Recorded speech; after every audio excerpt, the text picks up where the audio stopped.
महाभारत के युद्ध का वह 13वां दिन मानवता के इतिहास पर एक गहरा घाव दे गया।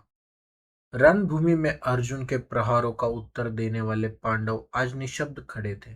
मर्यादाओं की सारी सीमाएं लांघ दी गई थी।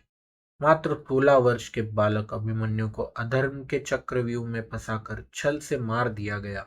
पांडव अपनी अपराजय शक्ति के बाद भी उस निहत्थे बालक को बचाने में असमर्थ रहे। अर्जुन का क्रोध अपनी चरम सीमा पर था, क्योंकि यह वध नहीं, एक सुनियोजित षड्यंत्र था। और इस विनाशकारी योजना के पीछे वही व्यक्तित्व था जिसने पांडवों को शस्त्र उठाना सिखाया था, आचार्य द्रोण।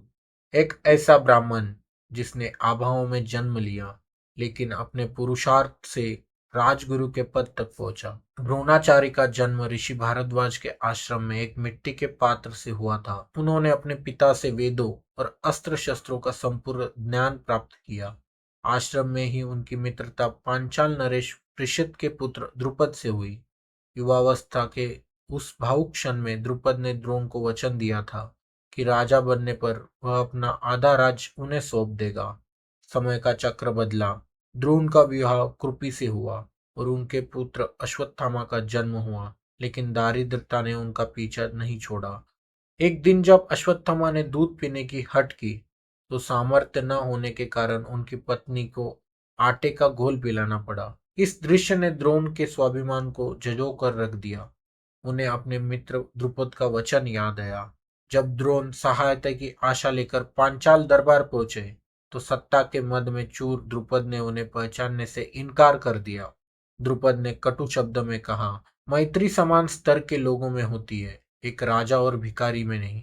इस अपमान की ज्वाला ने द्रोण के भीतर प्रतिशोध का बीज बो दिया। अपमानित द्रोण हस्तिनापुर पहुंचे, जहां पितामह भीष्म ने उन्हें कुरु राजकुमारों का शिक्षक नियुक्त किया। द्रोण ने पांडवों और कौरवों को विश्व के सर्वश्रेष्ठ योद्धा बनाए, लेकिन उनके मन में प्रतिशोध की अग्नि शांत नहीं हुई थी। शिक्षा पूर्ण होने पर उन्होंने गुरु दक्षिणा के रूप में द्रुपद की पराजय मांगी। कौरव असफल रहे, लेकिन अर्जुन ने अपने गुरु के संकल्प को सिद्ध किया और द्रुपद को बंदी बनाकर द्रोण के चरणों में डाल दिया।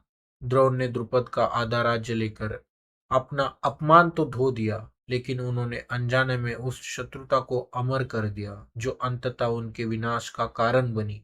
द्रोणाचार्य हस्तिनापुर के अन्न से बंधे थे। जब अधर्म की सभा में द्रौपदी का अपमान हुआ, तब भी वह मौन रहे। अब पांडवों को छल से वनवास भेजा गया, तब भी वह चुप रहे। युद्ध अनिवार्य हुआ, तो वह अपनी इच्छा के विरुद्ध कौरवों की ओर से लड़ने को विवश थे। युद्ध के 13वें दिन दुर्योधन के उकसावे पर द्रोण ने चक्रव्यूह की रचना की। उन्होंने जानबूझकर अर्जुन को रण क्षेत्र से दूर भेजा और बालक अभिमन्यु को उस जाल में उलझा दिया। 7 महारथियों ने मिलकर एक निहत्थे बालक पर वार किया। द्रोण वहां साक्षी बनकर खड़े थे, यह जानते हुए भी कि युद्ध के नियमों की हत्या है। द्रुपद ने द्रोण के वध के लिए यज्ञ से धृष्टद्युम्न को जन्म दिया था। युद्ध के 15वें दिन द्रोण को रोकना असंभव था। तब श्री कृष्ण ने एक योजना बनाई। द्रोण का मोह उनके पुत्र अश्वत्थामा में था। जब भीम ने अश्वत्थामा नाम के हाथी का वध किया और चारों ओर उसके मरने की घोषणा हुई, तो गुरु द्रोण विचलित हो गए। सत्यवादी युधिष्ठिर ने जब पुष्टि की अश्वत्थामा मारा गया, परंतु हाथी, तो द्रोण ने शस्त्र त्याग दिए।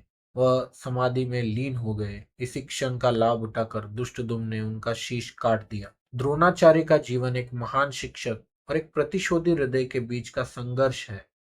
क्या वह केवल अपने वचन के पक्के थे, या उनके निजी प्रतिशोध ने धर्म की राह को धुंधला कर दिया था?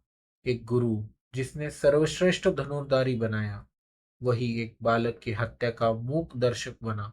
आपकी इस पर क्या राय है? क्या द्रोण का अंत न्याय था या नियति का खेल? हमें कमेंट्स में बताएं। ऐसी ही गूढ़ कहानियों के लिए हमारे चैनल के साथ जुड़े रहिए।